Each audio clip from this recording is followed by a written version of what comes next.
Hey guys, it's Erin. Welcome back to the channel, Earth Healer Movement. Such a beautiful day outside, sunny day, 95. Yeah, I'm really loving the summer months coming up, and this is I think it's June 1st. Yeah. Anyways, I just wanted to give an update on my twin flame journey. So it's crazy because like this is all like hush hush, right? Like nobody knows what's going on but me. The world doesn't really know what's going on yet. These are all pre-recorded messages, and I know what's about to happen. I know God is working through me, and that miracles are going to happen, and that I have to be very strategic with what I say, what I do, and I really have to put a lot of thought into everything. And just be myself and just follow my intuition every day. And it's fun. It's like a game. It's like I'm living in a movie. And that's how God wants us to live our lives, right? Like, He wants things to be fun and exciting, and us to be strong with our emotions and our logic. And that's why we're tested in our faith and in our abilities. It's not to be weak and to hide away or to complain and be negative or to hurt other people because we're hurt. It's to work through our problems individually and use that as strengths to move forward. And it's just the power of it is so intense and so gratifying and so exhilarating. I was comparing it to like an athlete, the last message about every hurdle that you overcome, if you want to think of it literally, like you're jumping over hurdles, you feel more and more confident in yourself.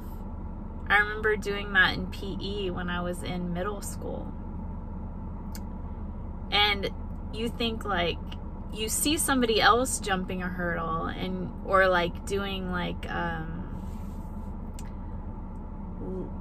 long jump or these Olympic activities, and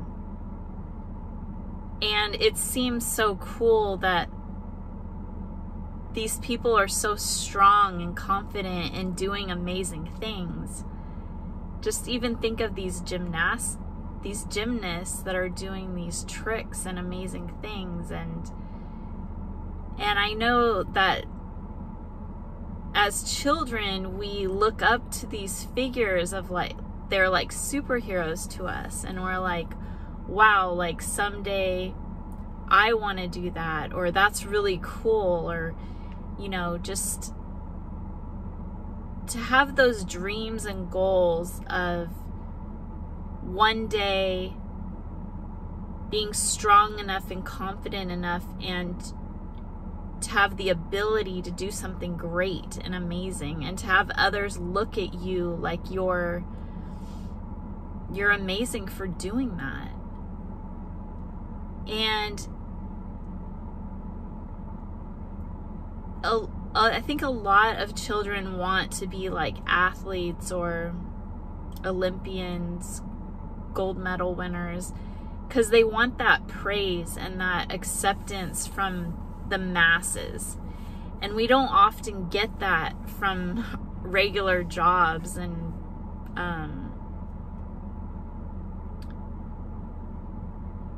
just that, you know, you're put on a pedestal and you're admired and people are clapping and, you know, applauding for you and just like rooting you on. I think that's why Americans just love sports and all others around the world as well. And it's that sense of community as well.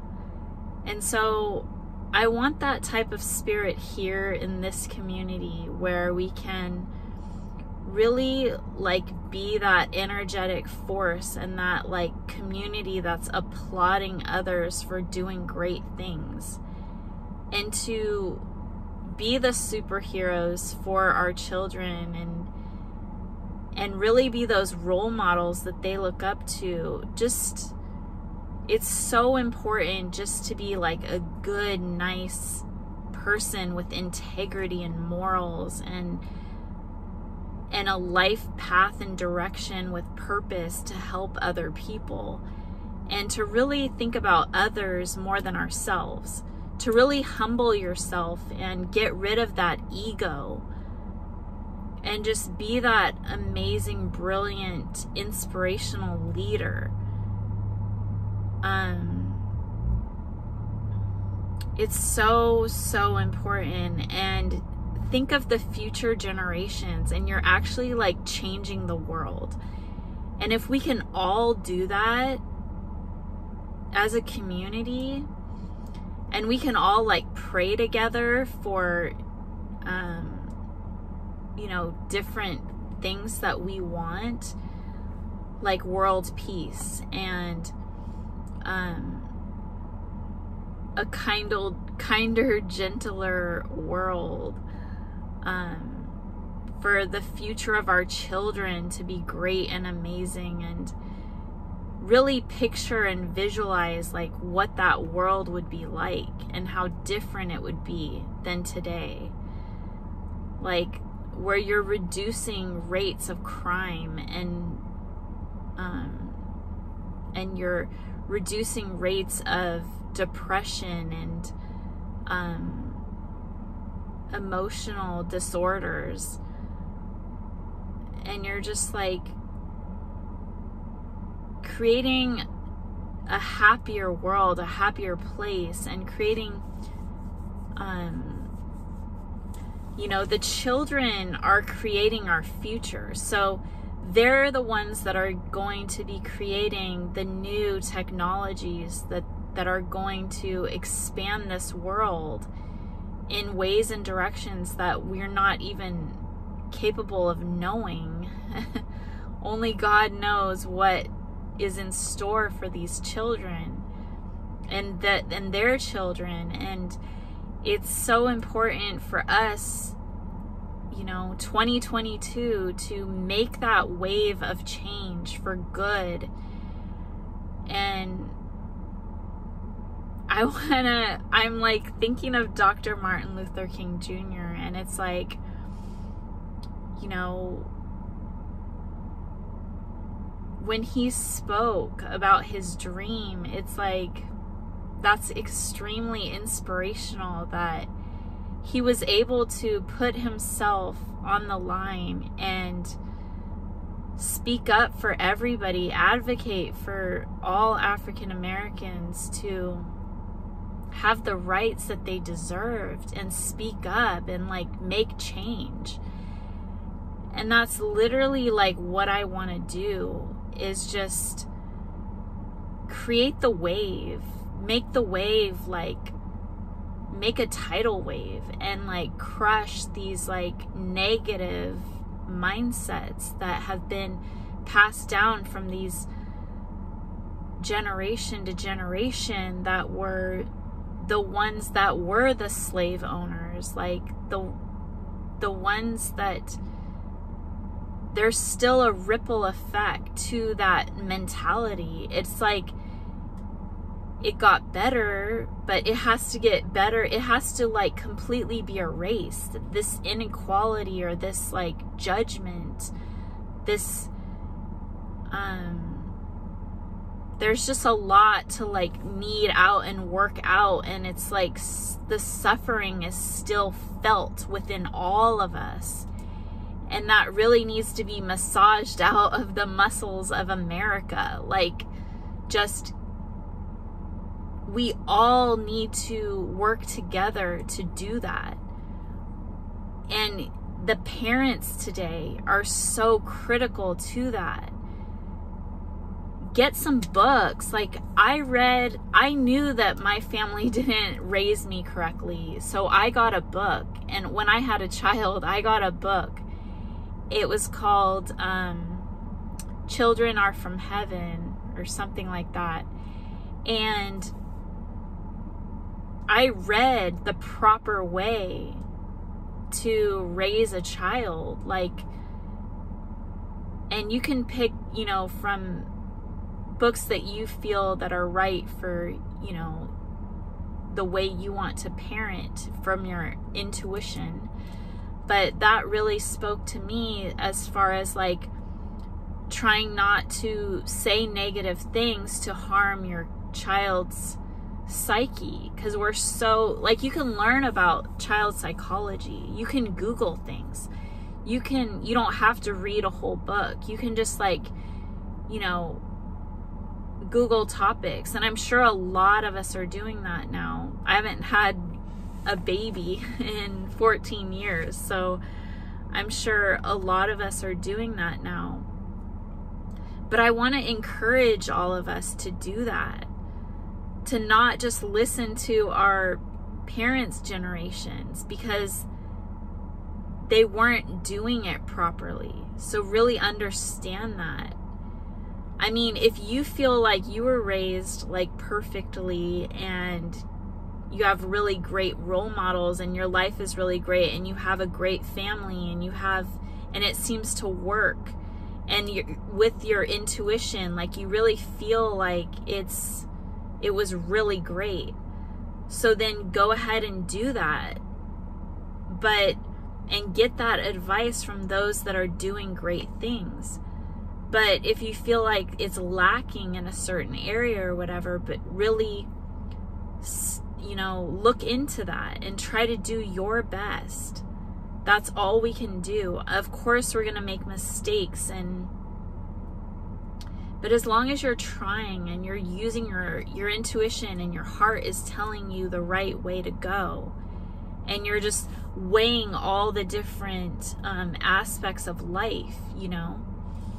It was really hard, I remember, when I was trying to raise my first daughter, and when she wanted to sleep in our bed and she didn't want to sleep in her room by herself, it was like, there's a lot of instances in child rearing where you don't know the right thing to do, because, like, your child is crying, like they want to come and sleep with you, and you don't really know the reason why they don't want to sleep by themselves. It's like this separation anxiety. That's what I'm hearing right now.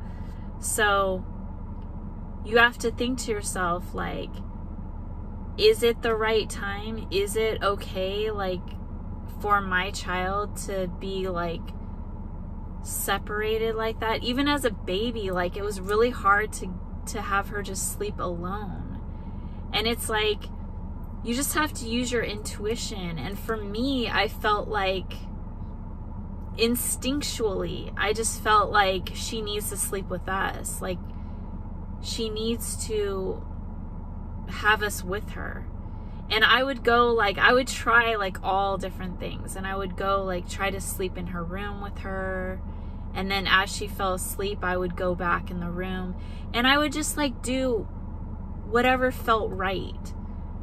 And that's literally all you can do as a parent. Like, you can just literally, like, play it by ear. Like, just do what you feel is right. Do your best. And that's literally all you can do. And in the grand scheme of things, like, I made plenty of mistakes with my daughter. I mean, we even went through a divorce, and she ended up being, like, a really great person, like, beautiful in and out. I mean, she has her quirks here and there, and she's very like, I always said she probably should have been a lawyer because she can really like argue with me. She has really, I don't know, she's just a very spirited girl, very intelligent too. But I don't know who needed to hear that, but I was feeling called to tell that story. I just, you know, I just know that amazing things are coming. And back to the twin flame journey update, things, I feel like I'm so like confused a little bit about how this whole thing is going to transpire and work out. Because at this point, it's looking very bleak. But I'm optimistic and I have faith in God. So, you know, just I'm being hopeful and positive and loving and strong in my belief system and who I am, and putting up my boundaries when I feel it's necessary. And that's all you can do. That's how God wants us to live our lives. And just always think of like improving yourself, improving upon yourself. There's no limit to how far you can go in life. You're never going to be like a god, you know. You can be a goddess like me, but you always can do better. You always can improve. So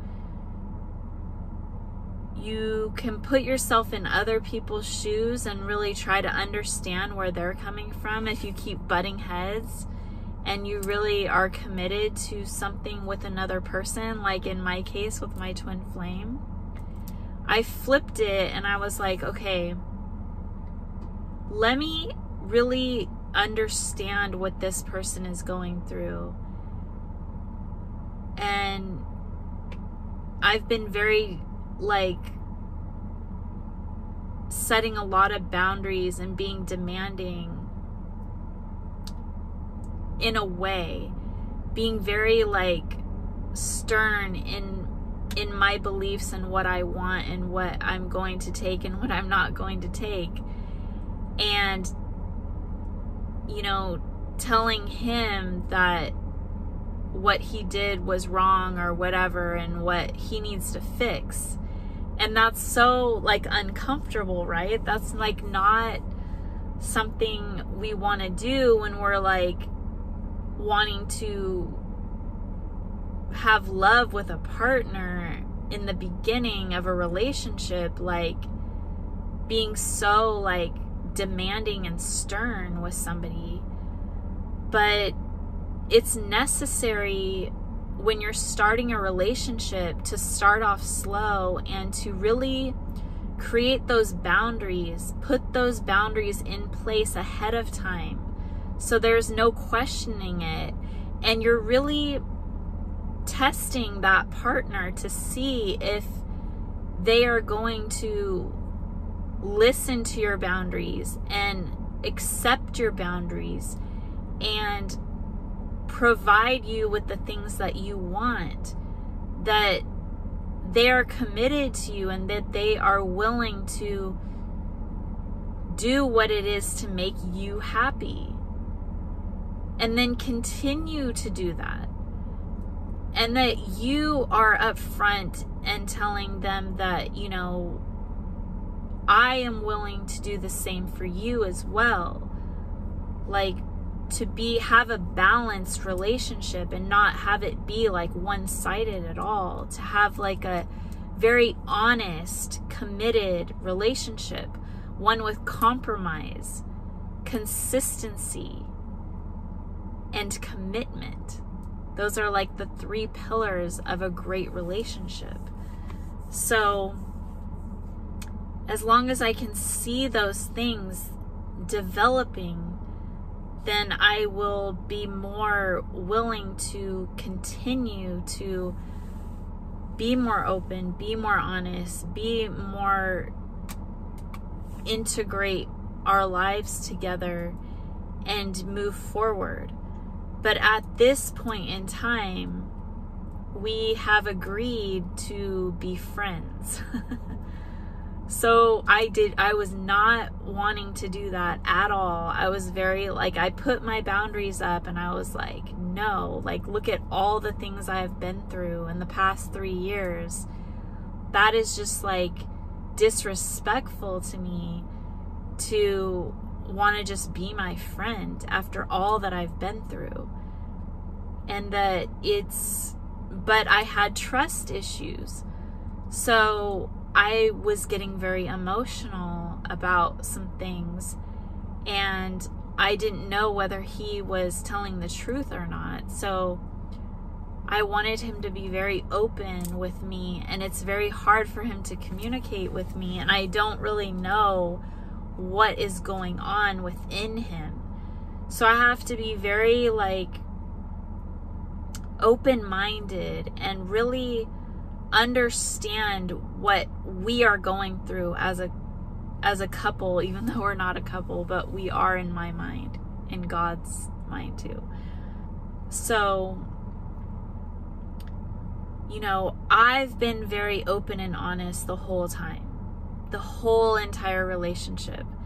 Very vulnerable, very open, very honest, with no shame, no restrictions. And he's accepted me, and he's loved me. So all I can do is continue moving forward in that way and trust the process. Trust and believe in God. Have faith in God that God knows the right path for me. So even if it turned out that everything that I thought and believed in was wrong, if God showed me that, I have to believe that.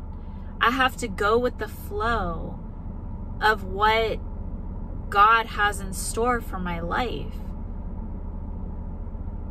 And I've noticed this, that God can be very tricky, just like all of us can. He can be manipulative and tricky in our minds. So he can make us believe something and then switch it on us.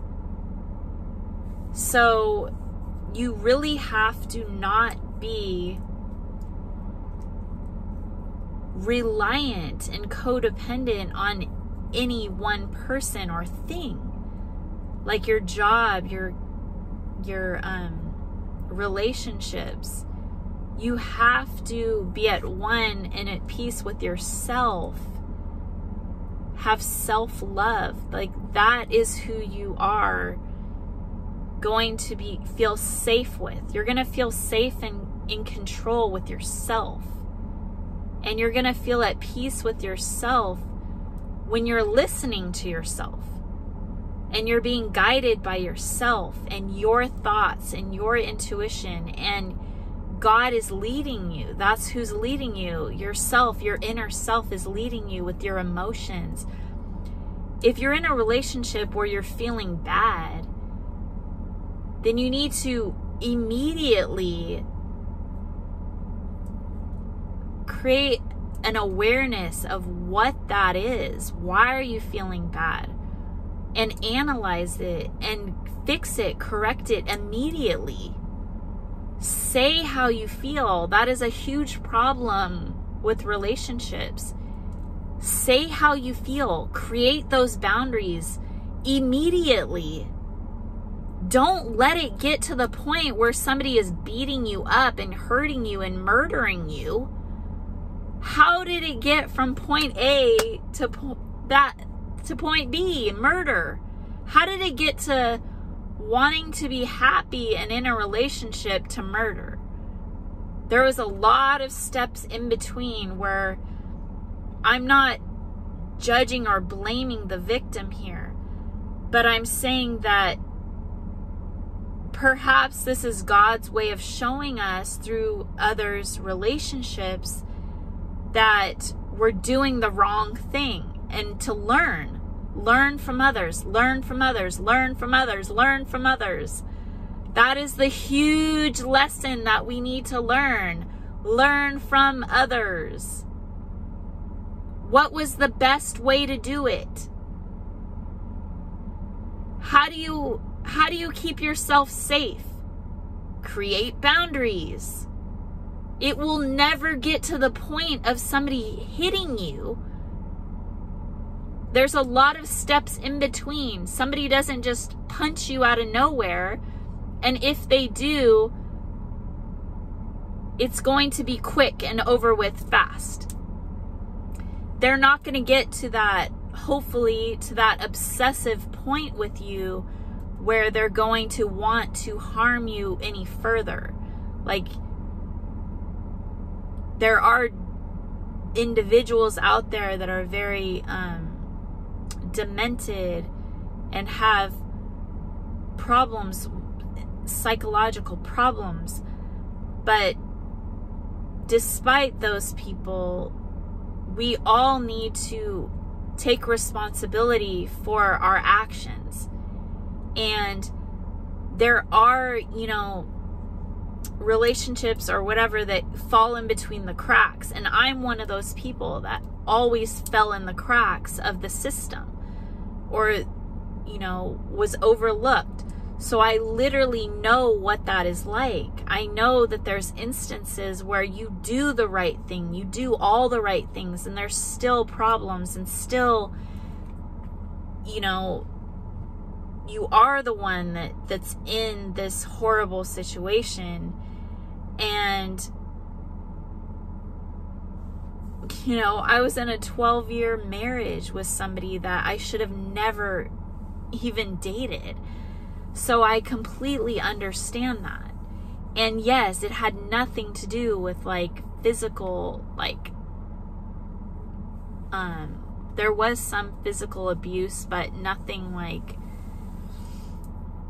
on the scale. It was on a 0.5% of the scale of 1 to 10, it was very minimal. But the emotional abuse was higher, a lot higher on the scale. I don't know where I would put it on the scale. Being very conservative,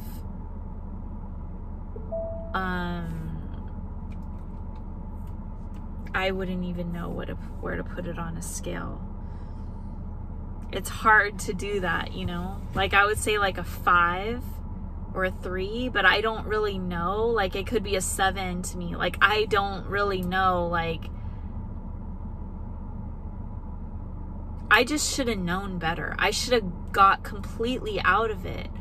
But that's what the point is. I want to really emphasize that don't blame yourselves for all of this. Don't blame yourselves. We just need to put it in the past. All our mistakes are in the past. God wants us to really be aware of what we've learned and what we've experienced, and put it behind us and move forward with a positive approach to life. That we have the control to, no matter if you're a woman, a man, a child, you have choices in this life to get help. And there's ways of doing that with, learning your rights, learning about things, learning what is right, what is wrong, and really stepping out there and using your voice, using your knowledge, and really doing what you know is best from your intuition and your heart, saying what's right and what's wrong. I always tried to stick up for myself. I didn't have Google and stuff to really learn what the laws were and what I could do. I did a really great job of it, I believe, as a child, but I could only do so much. There was no, I didn't know of any hotline to call, or I was afraid that, like, what if my mom was taken away from me and I was put in like a foster home or something, or like, you know, you really have to weigh out all these options, or what really decipher what is going to happen to me if I do ask for help.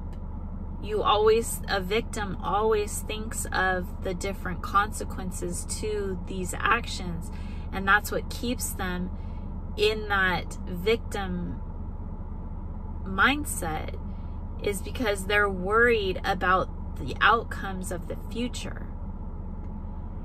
And God wants us to really understand and have really self-reliance, and to really trust and have faith in God, that God will guide you.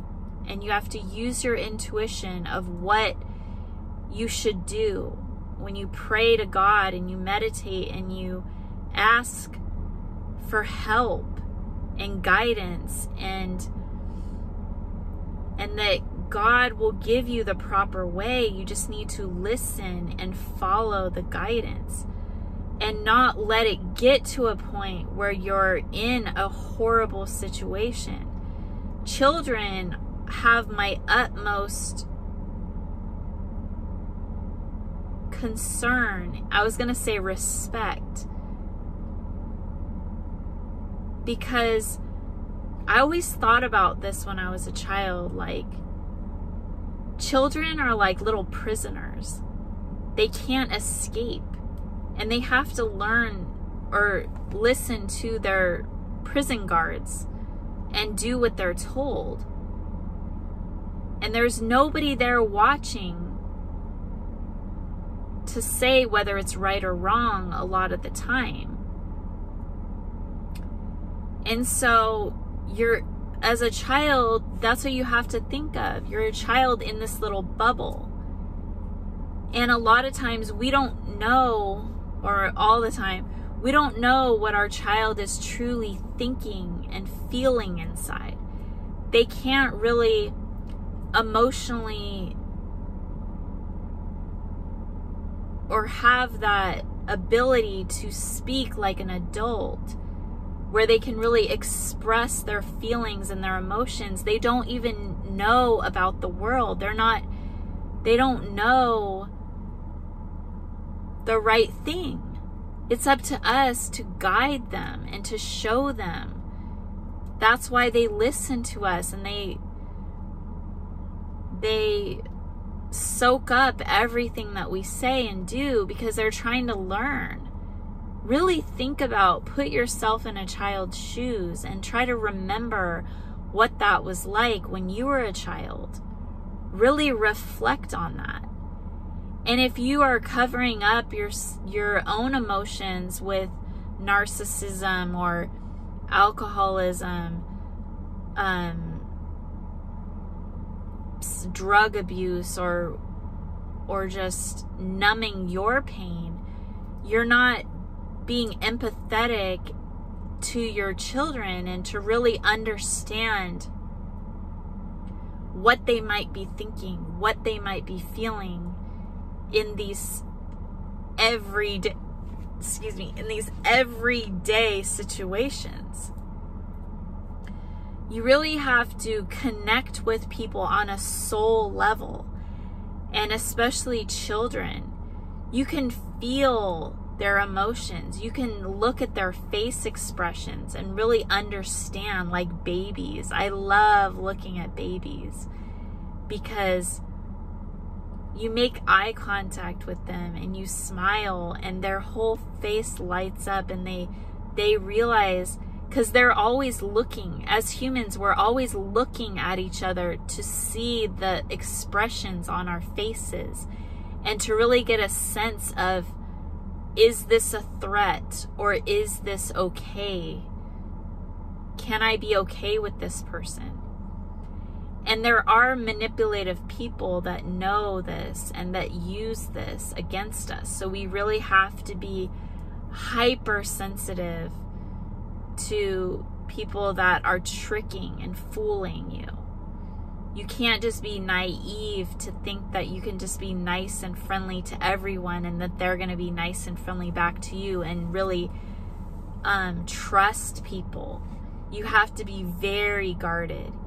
You can be looking like you're very nice on the outside, or you can be looking like you're not nice on the outside.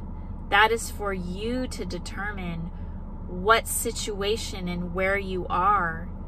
If it's okay to open up, if it's okay, if you feel like you can put that guard down and to trust somebody with your feelings, with your emotions, with your life. You have to be very discerning and very smart. You're not going to be walking down a dark alley and see a person walking towards you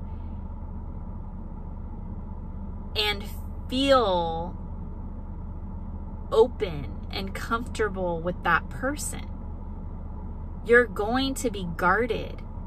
You're not going to be smiling and saying hi unless that is what you feel like you need to do. I don't think that I don't know.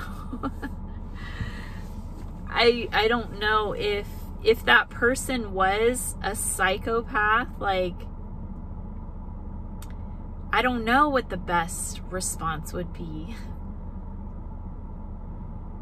To me, I would probably, like, as soon as I saw a figure there, I would turn around and go back and run. I don't think I'd want to smile and say hi or just walk by and say nothing. I don't, it depends on the circumstance, but pretty much that kind of happened to me on a trail actually the other day. And instead, I was thinking in my head, like, what am I going to do? Like, this is kind of creepy. Like, there's nobody out here and I'm by myself walking down, and then there's a guy walking towards me and we're going to pass each other. And there's a cliff on this side and a upward slanting hill on this side. What am I going to do? And there's nobody around. Instinctually, in a split second, when my mind started wandering, going back and forth, not knowing what to do, I turned around and went back and went up into a neighborhood because there was an exit right there. And I let that man pass by, and then I came back and I went back. I went back to my car and left. But yeah, we all just need to use our instincts, and I guess I could have prayed at that moment. I'm still trying. This is the funny thing, you guys, is I'm still working on myself, okay? Like, I have things to work on, lots of things. And I'm using my intuition every moment. Well, I try to use it every single moment. So I feel connected with God all throughout the day, every day, ever since I've been in my awakening. And I talk about God with you guys, you know, so it's part of my work is to express myself and really get my emotions out and to speak God's words, since He's speaking through me. Whenever I can speak, I'm connecting with God. And so really think about that.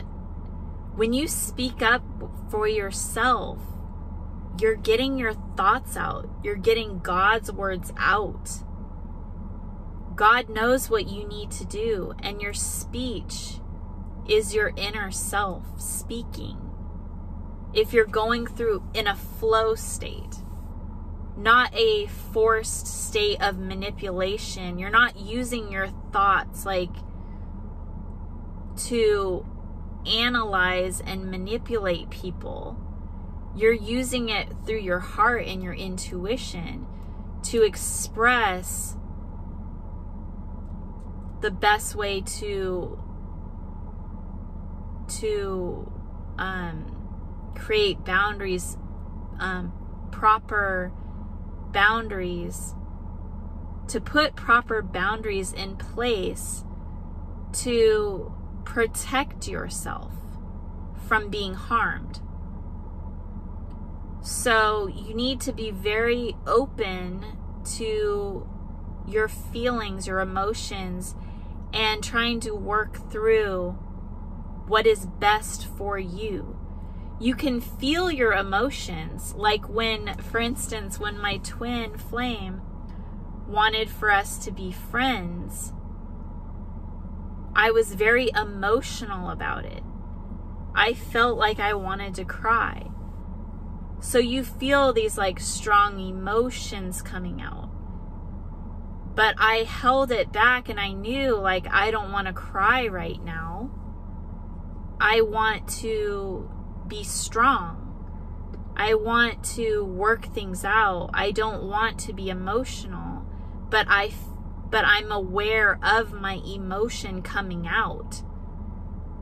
I'm going to hold it back and to think rationally here, because this is a very important moment with my twin, and I've been really wanting to speak to him and to resolve this. So I have to not be emotional right now, and I have to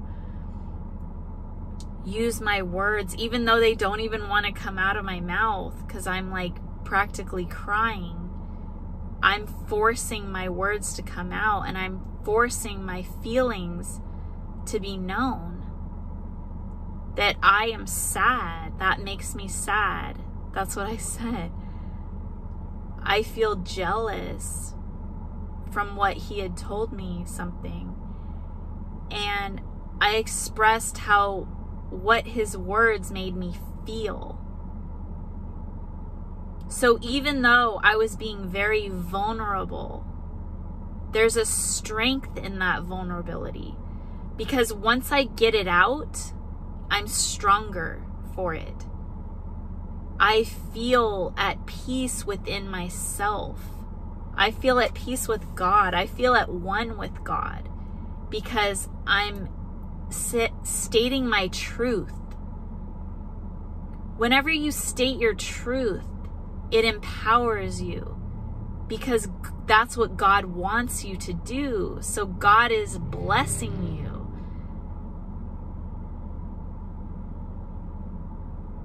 It's just like, I just hope that you understand.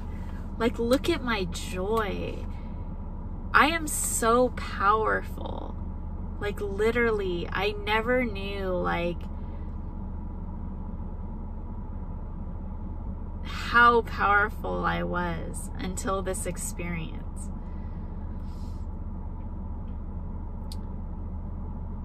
And even though I was hurting, I felt more at one with God and myself, that I could feel empowered to leave if I wanted to leave. And that's what I did. We were speaking, and I was hearing things that were hurting me and that I felt weren't right. And I was very like in control of my emotions. And there's a strength in that. There's a strength in just observing the moment, observing the now, observing your thoughts and your emotions, and not reacting in an emotional way. But using your discernment and using your judgment of whether you accept this or not, whether you want to continue talking, but be graceful about it and be loving. If you love this person and you don't know what's going on with them, you don't know where these words are coming from, or if they're truthful, or if they're in a state of, you know, childhood trauma or relationship trauma or something that they need to work out within themselves. Maybe they don't even mean what they're saying. Like, you really don't know where somebody is coming from. And all you can do is, if you love that person, to be gracious and loving and give them the space that they need to work out those issues if they want to contemplate on what they said to you and how it made you feel. So what I did is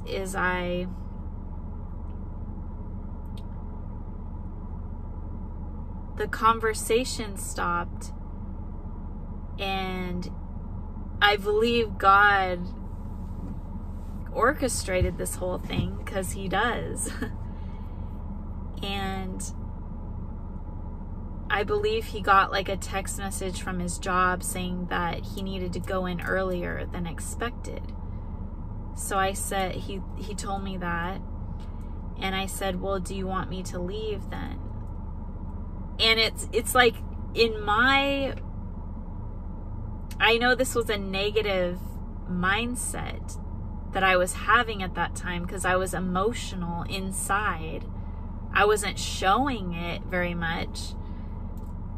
I was acting very calm and cool and collected. But he knew that I was hurt because I told him. I told him that it made me sad and I was jealous, and we had some words back and forth, some calm exchange of words. And he didn't want to compromise with what he was saying. And I was saying that, you know, my point of view, like trying to compromise, right? And he said, no, I'm not willing to compromise.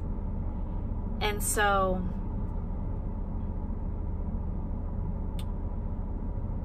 when he got that message on his phone, and he said that, I said, do you want me to leave? And he said, yeah. He said, I have to get changed for work. But I think he wanted me to like stay around while he got dressed for work, and then he would escort me out like he normally does.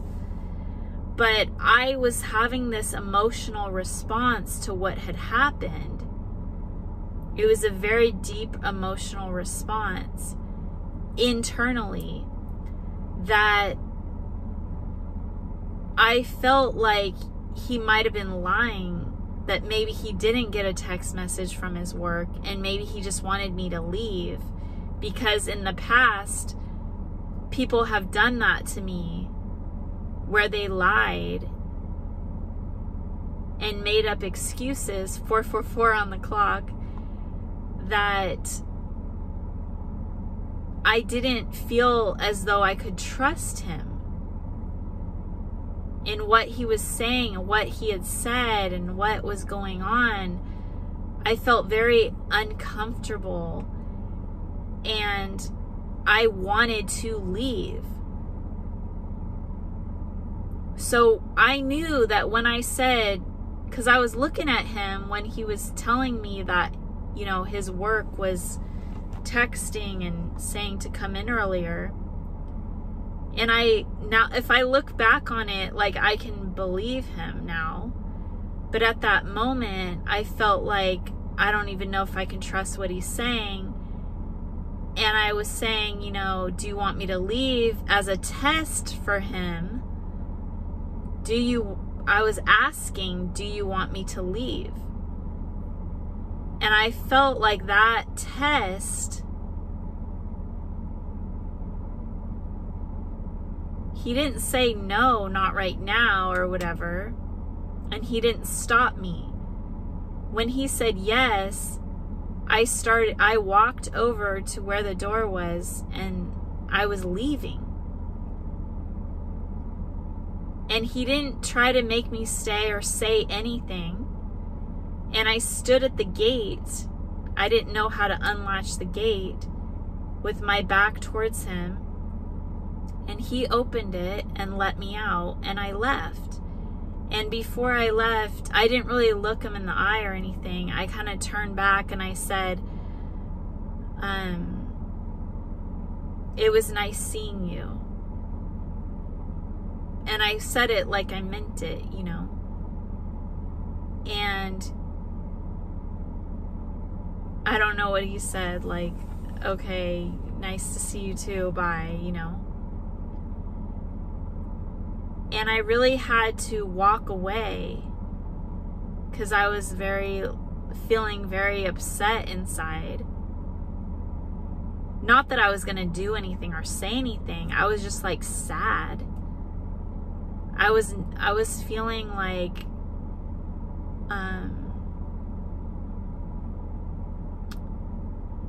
very what is the word? Disappointed. And I know he was feeling the same way. And I just needed to go for my own self-respect. And he texted me, have a nice life. And it's like, I knew that he still needed to heal. Like, I didn't understand where all of it was coming from. And I knew that this is all true and real, and that we're twin flames and we're on this journey, and God put us together, made us for each other, and that we are one. We are one soul. So I didn't believe him when he said, have a nice life. I felt like, okay, he's hurt and I'm hurt, and we need to figure this out. And so I know he's been hurt and he didn't want me to leave. Instinctually, I know that. And I'm just being very empathetic and compassionate to where he's coming from. So maybe he doesn't know the right way. He doesn't know what to do. He's trying to follow a new path. And a new path can be very confusing, and you can get lost, and there's twists and turns, and you can think you're going the right way and you're not, and you have to go back and go a different way. And you can be confronted with things along your path and have to turn around. And so I have to be really very patient with him and understanding of his situation, and really look at the big picture. And one thing I want to mention is that when there's problems going on in your relationship, you really can't get the best advice from other people, because they don't know the ins and outs and they don't know your situation. They don't really know you. They don't know your souls. You don't even know that other person's soul that well.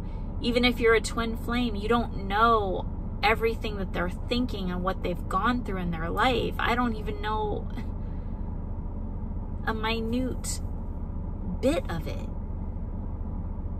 All I can know is what God is like hinting to me or telling me what to do in the situation, or giving me some kind of insight and knowledge through my own intuition. That's all I can use.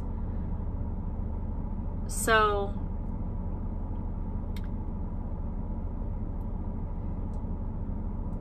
I hope this helps you with your relationships and how to figure out the difficult ways of maneuvering in these deep love relationships that you have, that it's not always so easy. And that God, with your prayer and your faith, can help you through it, especially if God is the one that put you two together. That is the one that you should be with. So God is going to direct you. God doesn't want you to be unhappy or put you through misery. He doesn't want you to be harmed with physical abuse or emotional abuse, or to feel like you're not equal. He wants all of us to have that amazing partner that's going to uplift us and be a great parent to our children. So you have to find the person that's right for you, that God intended for you, your soulmate, your twin flame, the person that connects with you on the soul level. And if you haven't found that person, you need to keep looking. That open that space for that person to arrive into your life. Make room for them to come into your life. Whatever areas you can open up. So that means like not being closely connected to people that will interfere with that new connection, like exes and stuff. You don't want to have those lingering relationships around you. If it's done and over with, it's done and over with. And you have to release those people so they can create healthy relationships for themselves as well. When you have an ex-lover, you don't want to be connected to that person on a soul level, interacting, because it's blocking you from moving forward and it's blocking them from moving forward. So if you truly love that person, you have to release them and let them go. Let them work out those issues that they have. Like if you broke up for some reason or whatever, maybe they will find their way back to you, or maybe they won't. But you have to just have faith in yourself, have faith in God, and just live your life the way you want to live it, and don't feel attached to other people. Find your attachment within yourself and within God. That should be your main attachment in life. And you shouldn't have these lingering relationships that are toxic to your life. And really cut it off when you notice that there's like red flags and like toxic behavior. You have to make your point known that you will not tolerate it, and that this is not something you're willing to accept.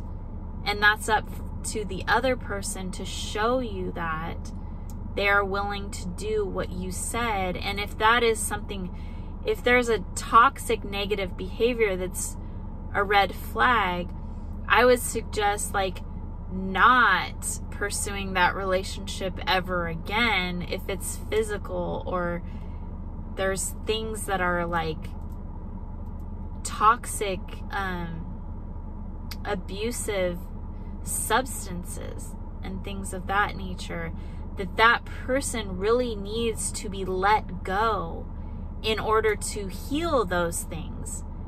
Or they might choose not to heal those things, and that is not your problem.